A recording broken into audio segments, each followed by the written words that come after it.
Hello students and welcome back to our YouTube channel Vidyam. मैं हूं Anshita Jindal, graduate from SRCC. आज है डे नंबर 10। आज हम स्टाफिंग वाले चैप्टर का वन शॉट मैराथन करने वाले हैं। तो स्टाफिंग के चैप्टर में मेजरली 3-4 ही हमारे पास बड़े टॉपिक्स हैं। सिलेक्शन का प्रोसेस, स्टाफिंग का प्रोसेस, रिक्रूटमेंट के सोर्सेज, 3 टाइप्स ऑफ ट्रेनिंग्स, बस इतना ही है एंड स्टाफिंग का चैप्टर हमारा पूरा हो जाएगा खत्म। 1 घंटे से कम की वीडियो में हम इस चैप्टर को कर लेंगे जल्दी से खत्म, with best acronyms, with everything. So जल्दी से हमारे लेक्चर को करते हैं स्टार्ट।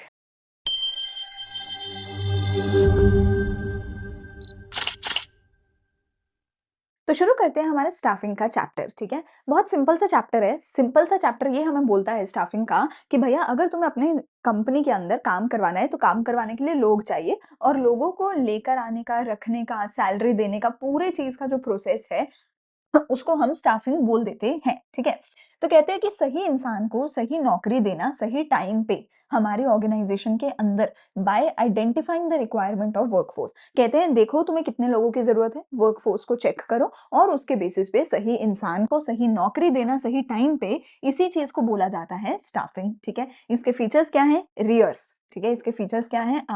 REERS। सबसे पहला क्या है? रिलेटेड टू ह्यूमन बींग्स, इंसानों से रिलेटेड है भैया। इसमें कोई प्रोडक्ट के ऊपर काम नहीं कर रहे, इंसानों के ऊपर काम कर रहे हो। इंसानों को लाते हो, निकालते हो, ट्रेन करते हो, है ना।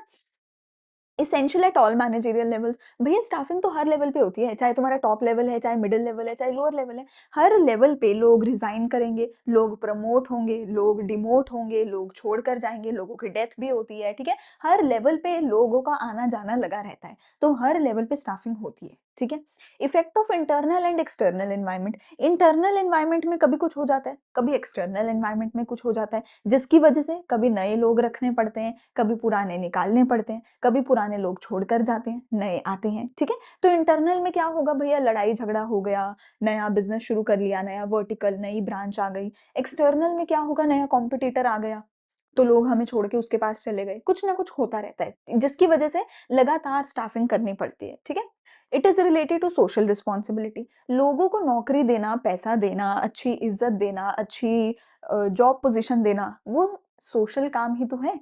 ठीक है ना। हाँ, बदले में तुम काम करवा रहे हो, पर स्टिल काम के बदले में जब पैसा मिलता है तो लोगों का घर चलता है उससे, है ना। उससे लोगों की जिंदगी चल पाती है। So it is a social responsibility. और एक सेपरेट मैनेजरियल फंक्शन है, जैसे प्लानिंग है, ऑर्गेनाइजिंग है, बाकी सारे हैं, वैसे ही ये भी अपने आप में एक पूरा सेपरेट मैनेजरियल फंक्शन है। तो स्टाफिंग के फीचर्स क्या है? ये सारे।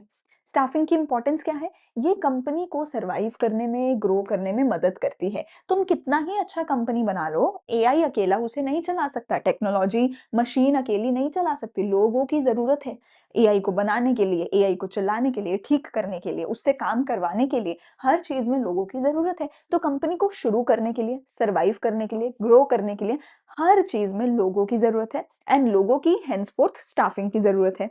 आई आई से इंपॉर्टेंस क्या है? Improves the job satisfaction and moral of the employ.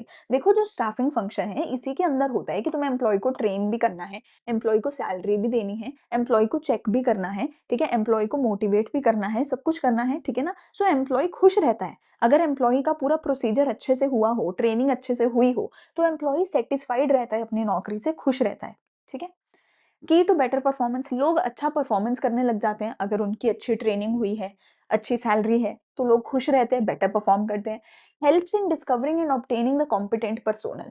भैया ऐसा नहीं है कि तुमने कंपनी खोली और लोगों की लाइन लग जाएगी। ठीक है, लोग तुम्हें मिलना, लोगों को ढूंढना बड़ा मुश्किल है। अगर मुझे भी अपने वीडियो एडिटर को ढूंढना है तो मुझे हंड्रेड्स ऑफ एप्लीकेशन देखनी पड़ती है, उसमें से जाके कोई एक मिलता है। सो भैया अच्छे लोगों को डिस्कवर करना, अपने पास बुलाना, नौकरी पे रखना बहुत मुश्किल काम है। तो स्टाफिंग उसमें मदद करता है। और ऑप्टिमम यूटिलाइजेशन होती है ह्यूमन रिसोर्सेज की। ऐसा नहीं है कि लोग मिल ही नहीं रहे या लोग मिले हुए हैं, वेले बैठे हैं, वो सब नहीं होता। अगर स्टाफिंग अच्छे से करोगे तो सही वक्त पे सही लोग तुम्हें मिल जाएंगे, और कभी भी ओवर एम्प्लॉयड नहीं होगे, अंडर एम्प्लॉयड नहीं होगे। ठीक है, तो इंपॉर्टेंस क्या है स्टाफिंग की? सीखो। ठीक है, अगला, स्टाफिंग के फीचर्स क्या हैं? स्टाफिंग के फीचर्स क्या हैं? सॉरी, ये तो रिपीट हो गया पेज। अच्छा, अच्छा, ठीक है, ये तो पेज रिपीट हो गया। अगला, स्टाफिंग का प्रोसेस क्या है? स्टाफिंग के प्रोसेस का एक्रोनिम क्या है हमारे पास? एक रात से पहले, एक रात से पहले तुम पढ़ाई पूरी और सी से करो। एक रात से पहले अबे लिख ले, पहले तुम पढ़ाई पूरी करो। ये हमारे स्टाफिंग के प्रोसेस का एक्रोनियम है। इसको अच्छे से रट लेना, अच्छे से याद कर लेना और कमेंट सेक्शन में मुझे लिख के बताओ अभी के अभी स्टाफिंग के प्रोसेस का एक्रोनियम, ठीक है? एक रात से पहले तुम पढ़ाई पूरी करो। इसको लिखो, क्योंकि बच्चे क्या करते हैं पता है? गलती पता है तुम क्या करते हो? एक्रोनियम याद कर लिया, ऊपर-नीचे कर देते हो। कई बार बच्चे करते हैं एक रात से पहले पढ़ाई पूरी करो, टी छोड़ दिया, तुम एक रात से पहले शुरू करो, है ना? तो टी आगे-पीछे कर देते हैं, कोई ना कोई एक चीज़ आगे-पीछे कर देते हैं, इसलिए इसको बार-बार याद करो और बार-बार लिखो। कमेंट सेक्शन में एक बार अभी के अभी लिखो कि हाँ, एक्रोनियम क्या है? एक रात से पहले तुम पढ़ाई पूरी करो, ठीक है? ये हमारा एक्रोनियम है स्टाफिंग प्रोसेस का, ठीक है? तो स्टाफिंग प्रोसेस का पहला पॉइंट क्या है? ई से estimating the man power requirement. देखो भैया कोई भी काम शुरू करने से पहले प्लानिंग तो करनी पड़ती है। तो इसके अंदर भी तुम्हें पहले देखना पड़ेगा क्या वैकेंसी है, अच्छा किस चीज़ की वैकेंसी है, कितने लोगों की वैकेंसी है, कितने लोग काम कर रहे हैं, कितने लोगों की और ज़रूरत है, वो सब कुछ पहले एस्टिमेट करना पड़ता है, मैन पावर रिक्वायरमेंट पहले एस्टिमेट करनी पड़ती है, पहले देखना पड़ता है। तो एस्टिमेट करो मैन पावर रिक्वायरमेंट को according to the demand to get the right number of people at the right time. इसके अंदर तुम वर्क के लोड को एनालिसिस करो, वर्क की फोर्स को एनालिसिस करो। कहते हैं कितने लोग तुम्हारे पास अभी अवेलेबल हैं, ठीक है? वर्क फोर्स, तुम्हारी फोर्स में कितने, तुम्हारी आर्मी में कितने लोग अभी अवेलेबल हैं और फिर कितने लोग नेसेसरी हैं, कितने लोग रिक्वायर्ड हैं, उसको तुम चेक करोगे वर्क लोड एनालिसिस में। इसके ऊपर एमसीक्यू बन जाता है। वर्कलोड एनालिसिस क्या होता है? कितने लोगों की जरूरत है। वर्क फोर्स एनालिसिस क्या होता है कि कितने लोग तुम्हारे पास अवेलेबल हैं। तो ये दोनों तरीके के एनालिसिस तुम पहले करो, ठीक है? फिर उसके बाद तुम करोगे रिक्रूटमेंट। रिक्रूटमेंट मतलब अब तुम्हें पता चल गया कि मुझे 4 लोग चाहिए जो एडिटिंग की टीम में होंगे। तो अब मैं दुनिया को जाके बताऊँगी कि क्या तुम एडिटर हो? क्योंकि मुझे 4 एडिटर की ज़रूरत है। मैं दुनिया को बताऊँगी, दुनिया को अपने आप नहीं पता चल जाएगा। मुझे बताना पड़ेगा कि मेरे पास वैकेंसी है। तो अब मुझे क्या करना पड़ेगा? सर्च करना पड़ेगा, मोटिवेट करना पड़ेगा लोगों को। कैसे करूँगी? इंटरनल और एक्सटर्नल सोर्सेज़ ऑफ रिक्रूटमेंट के थ्रू। ये एक पॉजिटिव स्टेप होता है। पॉजिटिव स्टेप मतलब इसके अंदर मैं लोगों को बुलाती हूँ कि ज़्यादा से ज़्यादा लोग आ जाओ, अप्लाई करो। इसके अंदर मैं सिर्फ क्या कर रही हूँ, एडवर्टाइज़ कर रही हूँ कि हाँ, मेरे पास ये वैकेंसी है और लोगों को बुला रही हूँ कि आओ मेरी कंपनी में अप्लाई करो। तो एक पॉजिटिव स्टेप है, एप्लीकेशंस इकट्ठी कर रही हूँ, लोगों को बुला रही हूँ, ठीक है? फिर उनमें से किसी एक को सिलेक्ट करूँगी, तो सिलेक्शन मेरा क्या होगा? सिलेक्शन मेरा क्या होगा? नेगेटिव प्रोसेस होगा। क्यों? क्योंकि पहले हज़ारों लोगों को बुला लिया, अब उनको धक्के मार के निकाल दिया कि तुम तो बेकार हो, मैं तो सिर्फ़ 4 ही इन्हीं चारों को रखूँगी। तो ये नेगेटिव प्रोसेस है। इसके अंदर क्या करूँगी, जितनी भी एप्लीकेशंस आई हैं, उसमें से जो सबसे सूटेबल कैंडिडेट है, उसको रखूँगी, बाकी सबको निकाल दूँगी। सिलेक्शन का प्रोसेस भी बहुत लंबा सारा है, उसका भी एक्रोनियम पढ़ेंगे, उसके हिसाब से उसको भी याद करेंगे। फिर प्लेसमेंट दे देंगे। प्लेसमेंट का क्या मतलब होता है? सही जगह पे लोगों को बिठाना। प्लेसमेंट का क्या मतलब होता है कि अगर मैंने आपको एडिटर की नौकरी दी है, तो मैं कंपनी में बुलाऊँगी और एडिटिंग वाले डिपार्टमेंट में आपकी कुर्सी पे, टेबल पे, आपके ऑफिस पे आपको बिठाऊँगी, ठीक है? कि आइए हमारी कंपनी में और अपनी पोज़ीशन ऑक्यूपाई करिए। इस चीज़ को बोला गया प्लेसमेंट, ठीक है? अगला आएगा टी से ट्रेनिंग एंड ओरिएंटेशन। अब भैया आते ही तुम एडिटिंग तो नहीं करने लग जाओगे, मुझे तुम्हें ट्रेन भी करना पड़ेगा।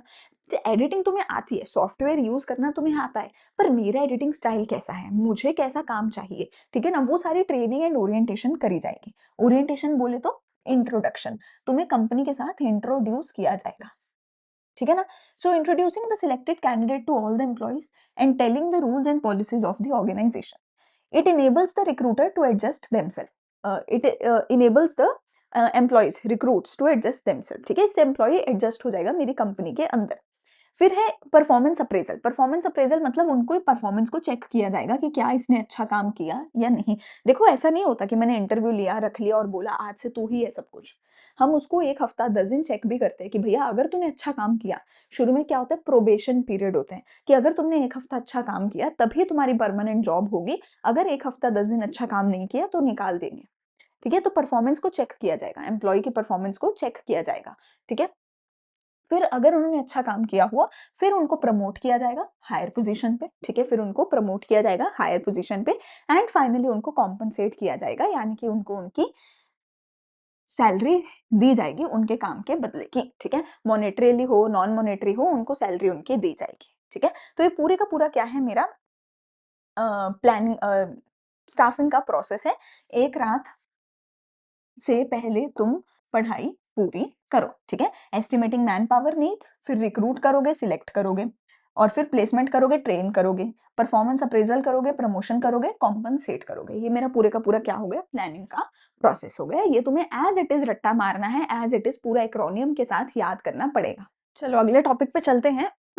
अब हमने यहाँ तक स्टाफिंग खत्म कर लिया है, ठीक है? अब स्टाफिंग के बाद एक-एक करके रिक्रूटमेंट के बारे में पढ़ेंगे, सिलेक्शन के बारे में पढ़ेंगे, ट्रेनिंग के बारे में पढ़ेंगे, ठीक है ना?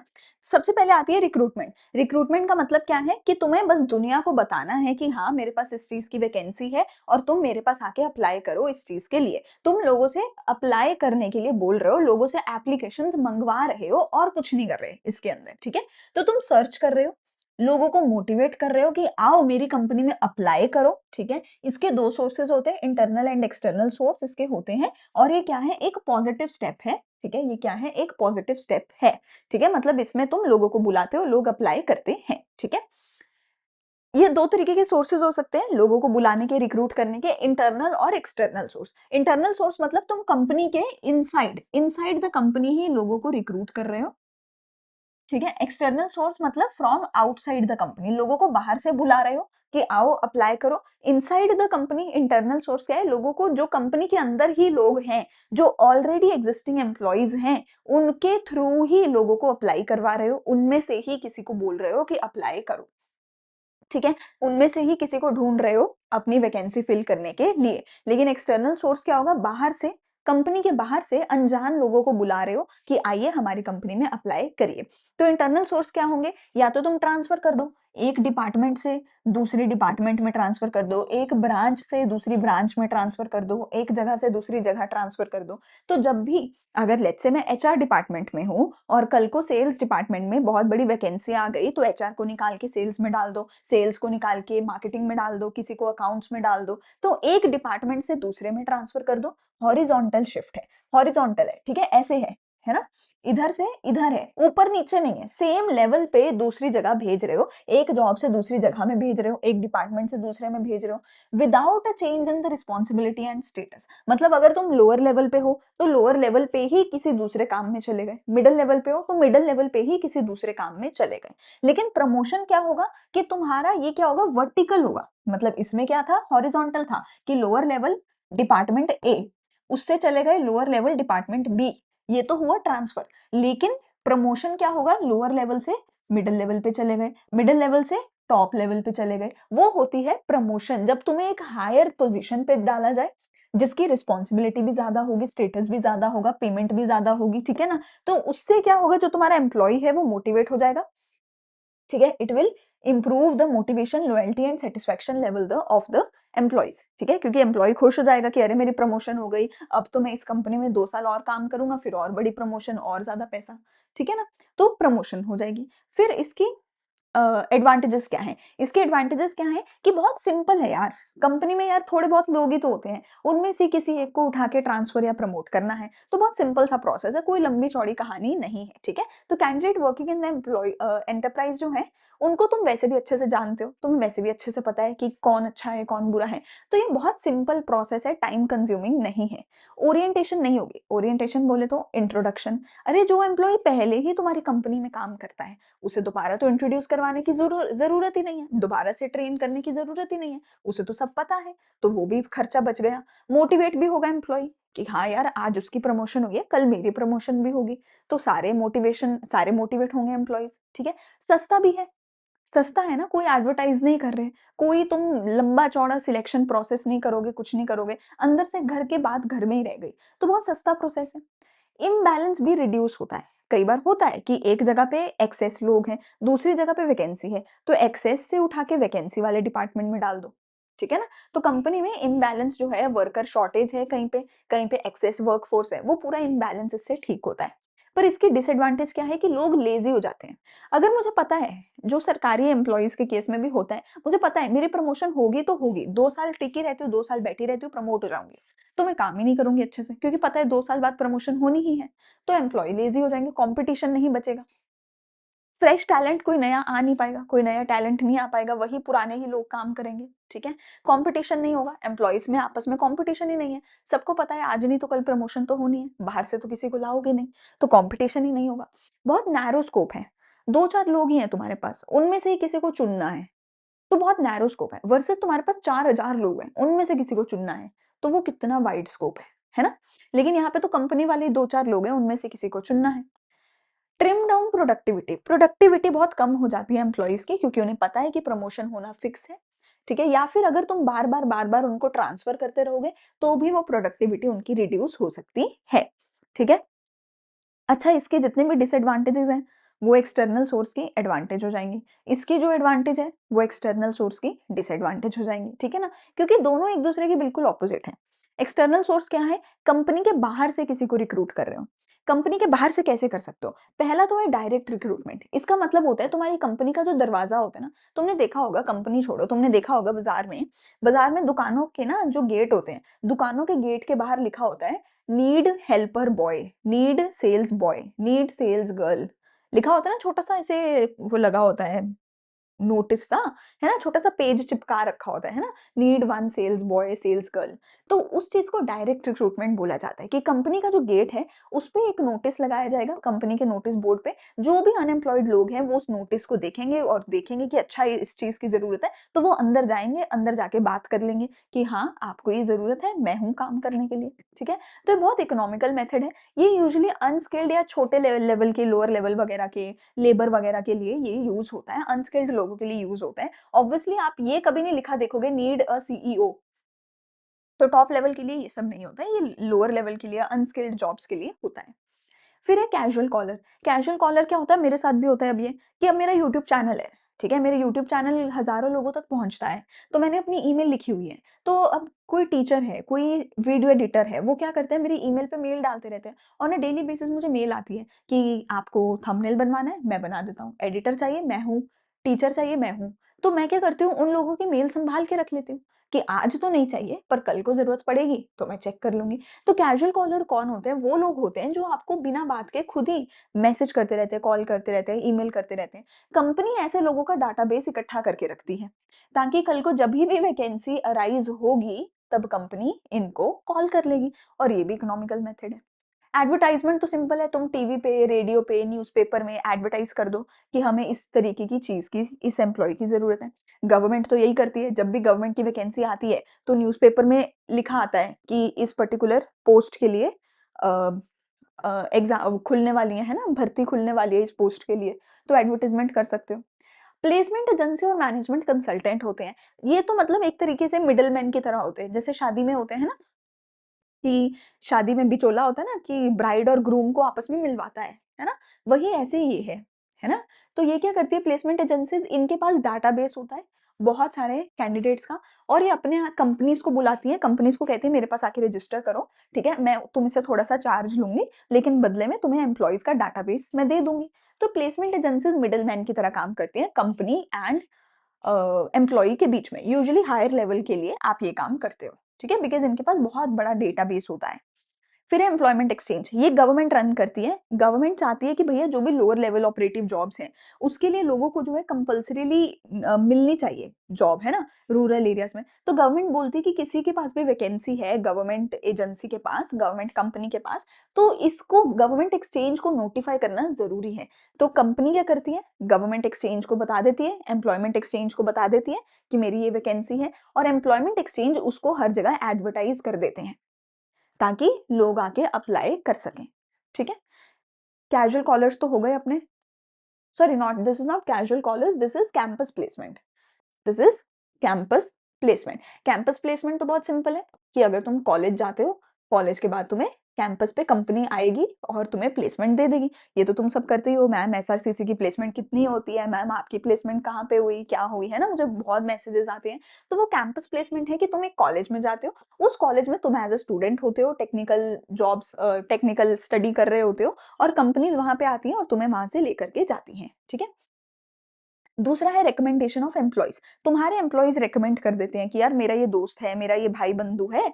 अच्छा, रिकमेंडेशन का सिस्टम ना हर बड़ी कंपनी के पास होता है। अब जैसे हमारा एसआरसीसी का पूरा नेटवर्क है, ठीक है, तो फिर लोग वहां पे बोल देते हैं कि यार मुझे जॉब चाहिए, इस फील्ड में चाहिए, तो जिसका भी इस फील्ड में जॉब है तो प्लीज मुझे रेकमेंड कर दो। तो कंपनीज आपको बाकायदा ऑप्शन देती हैं।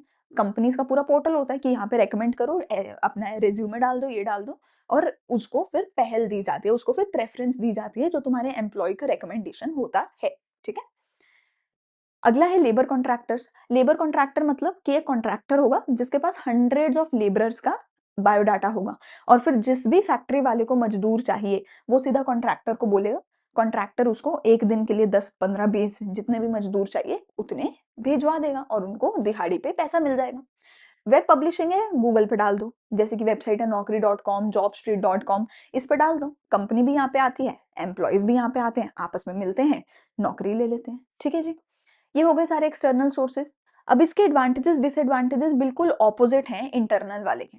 इसके एडवांटेज क्या है? वाइडर चॉइस, उसमें क्या थी? नैरो चॉइस, है ना। इसमें क्या है? तुम एक्सपीरियंस्ड लोगों को बाहर से ला सकते हो। सिर्फ जरूरी नहीं है कि तुम्हारे अंदर वाले ही लोगों तक तुम सीमित रहो। नए टैलेंट को, लोगों को तुम रिक्रूट कर सकते हो अपनी कंपनी में, नए लोग आ सकते हैं। टॉप परफॉर्मेंस, तुम्हारे जो एग्जिस्टिंग एम्प्लॉइज है ना, उनको डर होगा कि भैया कोई बाहर से आके मेरी जॉब छीन सकता है, किसी को बाहर से ये लोग रख सकते हैं, मेरी जॉब छीन सकते हैं, तो कंपटीशन होता है। एम्प्लॉय लेजी नहीं होता है, एम्प्लॉय प्रोडक्टिव रहता है। ठीक है। लेकिन डिसएडवांटेज क्या है? बहुत लंबा प्रोसेस है, बहुत टाइम कंज्यूमिंग है, बहुत कॉस्टली है। ठीक है ना। एग्जिस्टिंग एम्प्लॉय डिससेटिस्फाई होता है कि यार ये तो बाहर से बुला के रख लेते हैं, यार मेरी कोई कदर ही नहीं है इसको, ये तो गलत बात है, मेरी कंपनी मेरी कदर नहीं करती। प्लस इसके बाद फिर आपको ओरिएंटेशन करनी पड़ती है, ट्रेनिंग करनी पड़ती है, तो बहुत एक्सपेंसिव लेंदी प्रोसेस ये होता है। ठीक है। थोड़ा सा डिफरेंस आप इनके बीच में देख सकते हो कि एक्सटर्नल वाला जो है महंगा होता है, ये सस्ता होता है। इसमें कंपटीशन ज्यादा होता है, इसमें कंपटीशन कम होता है। इसमें वाइड स्कोप है, इसमें नैरो स्कोप है। इसमें फ्रेश टैलेंट आ सकता है, इसमें नहीं आ सकता। इसमें एम्प्लॉय जो है उसकी मोटिवेशन कम होती है, इसमें एम्प्लॉय मोटिवेटेड रहता है कि हाँ मेरे को भी प्रमोशन मिलेगा। ठीक है। अगला मेरे पास आ गया सिलेक्शन। सिलेक्शन का तो सिंपल सा हमें प्रोसेस करना है। सिलेक्शन का प्रोसेस क्या है? स्टाफिंग का प्रोसेस क्या था? एक रात से पहले तुम पढ़ाई पूरी करो, कमेंट सेक्शन में मिलना चाहिए मुझे तुम्हारे नाम से। ठीक है। सिलेक्शन का प्रोसेस है उसका उल्टा। मतलब मान लो तुम पढ़ाई नहीं कर रहे, तुम्हारे बड़े भैया ने बोला स्टाफिंग के प्रोसेस में कि ना अब तेरी ना बहुत हो गया, अब तेरे पेपर आने वाले हैं, अब ना एक रात से पहले पढ़ाई पूरी करो, तुम पढ़ाई पूरी करो। तुमने बोला अरे भैया मैं नहीं पढ़ाई पूरी करूंगा। क्यों नहीं पढ़ाई पूरी करूंगा? क्योंकि पहले से एक रात से मैं जाग चुका। तुम कहते हो भैया बख्श दो यार, मैं पहले पहले से एक रात से मैं जाग चुका, अब और पढ़ाई नहीं होती, भैया बख्श दो।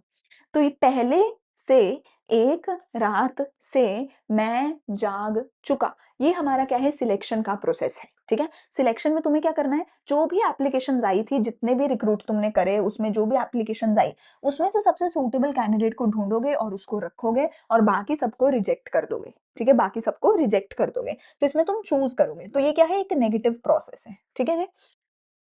सिलेक्शन प्रोसेस में क्या-क्या होता है? सबसे पहले एप्लीकेशन आती हैं। एप्लीकेशंस को तुम चेक करते हो कि कुछ मिनिमम रिक्वायरमेंट्स होती हैं कि जितने भी लोग 12th पास हैं, उन्हीं की एप्लीकेशन रखो, बाकी सबको रिजेक्ट कर दो। जितने भी लोगों का 2 साल का वर्क एक्सपीरियंस है, सिर्फ उन्हीं को रखो, बाकी सबको रिजेक्ट कर दो। जितनों का भी स्कोर 90% है, उनको रखो, बाकी सबको रिजेक्ट कर दो। कुछ मिनिमम रिक्वायरमेंट्स होती हैं, जो मिनिमम रिक्वायरमेंट्स को फुलफिल नहीं करते, उनका एप्लीकेशन ही रिजेक्ट हो जाता है, वो राउंड 2 पे नहीं जाते। पर जिसका एप्लीकेशन सिलेक्ट हो गया, ठीक है, वो क्या करेगा? टेस्ट के लिए जाएगा। तो उनके लिए होते हैं अलग-अलग तरीके के टेस्ट। अब टेस्ट कौन से हो सकते हैं? 4 तरीके के। या तो तुम्हारे इंटेलिजेंस का टेस्ट होगा कि तुम्हारी लर्निंग एबिलिटी कितनी है, तुम्हारी डिसीजन मेकिंग एबिलिटी कैसी है, वो चेक होगी। एप्टीट्यूड टेस्ट होगा कि तुम नई चीजें कितने अच्छे से सीख सकते हो, क्योंकि कंपनी तो तुम्हें नई चीजें सिखाएगी ना, तो तुम वो सीख सकते हो कि नहीं, उसका टेस्ट होगा। ट्रेड टेस्ट, तुम्हारे इमोशन, तुम्हारे रिएक्शन, तुम्हारी मैच्योरिटी, तुम्हारे वैल्यू सिस्टम, इन चीजों का उल्टा कर दिया। ट्रेड टेस्ट इसमें आएगा, ट्रेड टेस्ट में होगा कि तुम्हारा जो एक्जिस्टिंग स्किल है उसका चेक किया जाएगा, ठीक है? और पर्सनैलिटी टेस्ट में होगा कि तुम्हारे इमोशन, तुम्हारे रिएक्शन, तुम्हारे मैच्योरिटी, इन चीज़ों का चेक होगा, ठीक है? और ये उल्टा लिख दिया। इंटेलिजेंस क्या है कि तुम्हारी इंटेलिजेंस चेक करी जाएगी, एबिलिटी। एप्टीट्यूड क्या है? तुम्हारी नई चीज़ें सीखने का टेस्ट होगा। ट्रेड टेस्ट में क्या होगा कि अब ट्रेड मतलब ना कि मैं अगर तुम्हें बिज़नेस स्टडीज़ की टीचर रखनी है, तो मुझे चेक तो करना पड़ेगा ना कि क्या इसको खुद को बिज़नेस आती है कि नहीं? तो ट्रेड टेस्ट में मैं चेक करूँगी कि क्या उसको खुद को एक्जिस्टिंग बिज़नेस स्टडीज़ आती है या नहीं। पर्सनैलिटी टेस्ट में चेक करूँगी उसका इमोशन, उसके वैल्यूज़, उसकी मैच्योरिटी, ठीक है? और इंटरेस्ट टेस्ट में चेक करूँगी कि क्या उसको इस जॉब में इंटरेस्ट है भी या नहीं, क्योंकि जिसको इंटरेस्ट नहीं होता ना, वो जॉब अच्छी नहीं कर पाता, ठीक है? तो ये सारे अलग-अलग तरीके के हमारे पास टेस्ट होते हैं।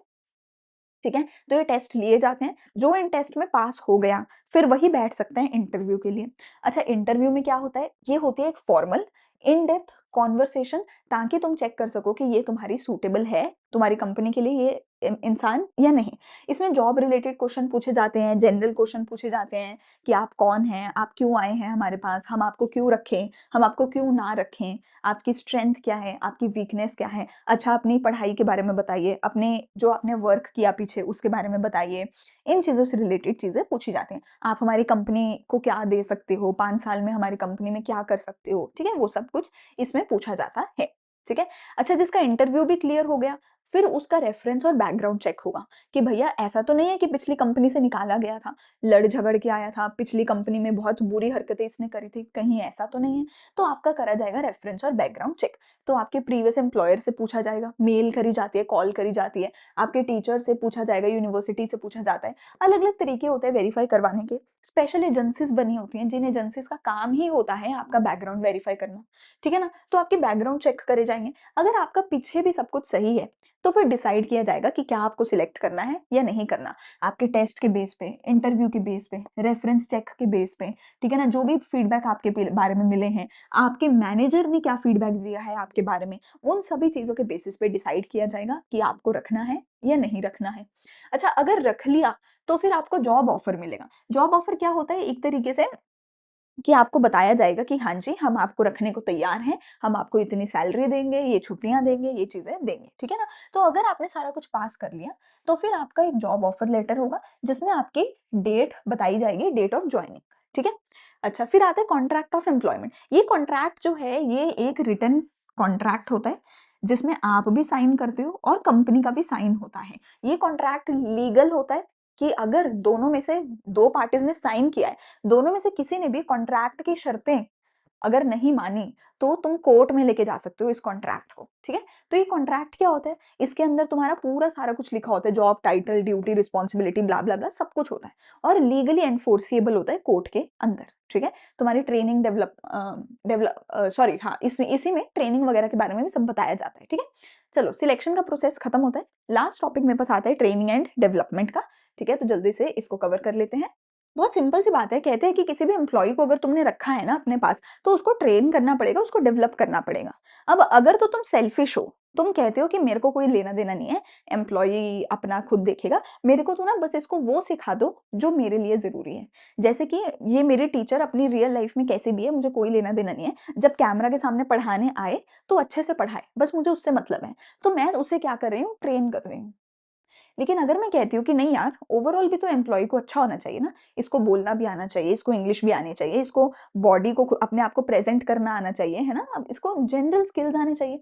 तो मैं अगर उसको वो सब भी सिखाऊँ, जो एम्प्लॉयी की ओवरऑल पर्सनैलिटी के लिए अच्छा है, एम्प्लॉयी के फ्यूचर के लिए, एम्प्लॉयी के करियर के लिए जो अच्छा है, अगर वो भी सिखाऊँ, तो मैं एम्प्लॉयी की कर रही हूँ डेवलपमेंट, ठीक है? तो अगर तो मैं सिर्फ़ करंट जॉब पोज़ीशन रिलेटेड काम करवा रही हूँ, तो मैं एम्प्लॉयी की कर रही हूँ ट्रेनिंग। लेकिन अगर मैं उसको फ्यूचर के लिए भी ट्रेन कर रही हूँ, उसके फ्यूचर में भी जिन चीज़ों का इम्पैक्ट होगा, तो मैं उसको क्या कर रही हूँ, डेवलपमेंट, ओवरऑल पर्सनैलिटी उसकी मैं डेवलप कर रही हूँ।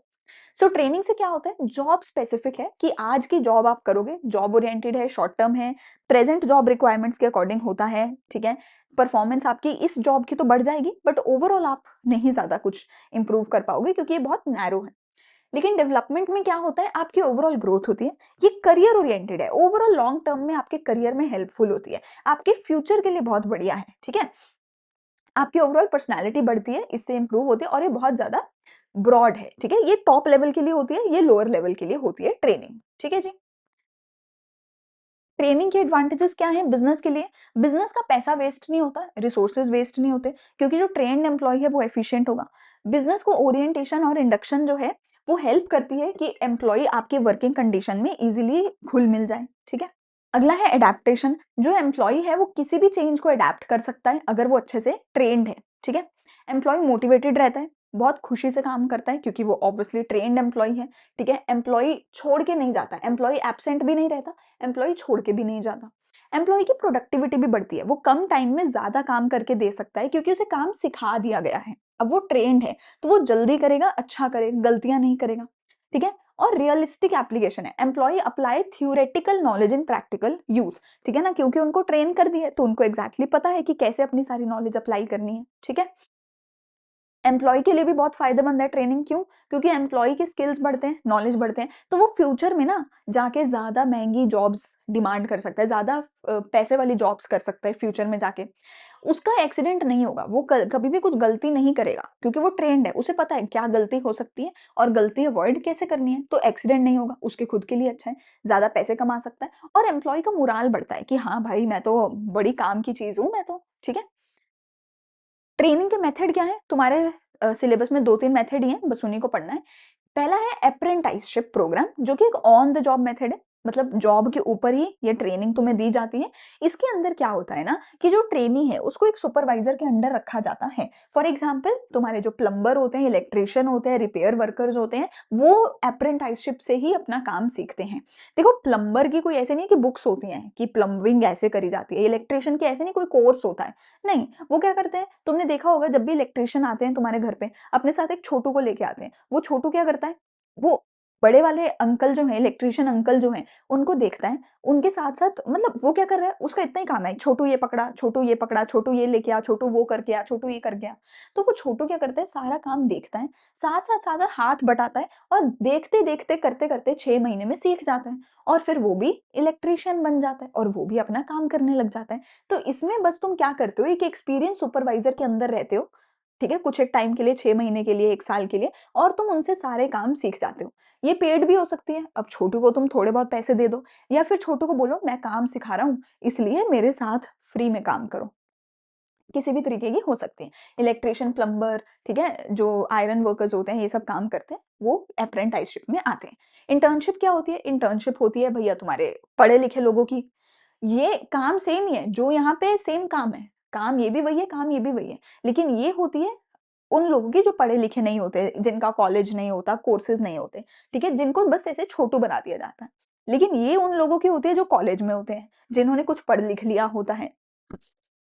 तो ये कॉर्पोरेट वाले लोग हैं, पर काम ये भी वही करते हैं। ये क्या करते हैं, इंटर्नशिप लेते हैं, एक ऑफ़िस में जाते हैं, 2 महीने की इंटर्नशिप है। ये भी वही काम करते हैं, जाओ फाइल उठा के लाओ, जाओ फाइल रख के आओ, इस फाइल में ये कर दो। करते सेम वही काम है। बस ये क्योंकि पढ़े-लिखे हैं, कॉलेज के थ्रू हैं, तो इसको इंटर्नशिप बोल दिया जाता है।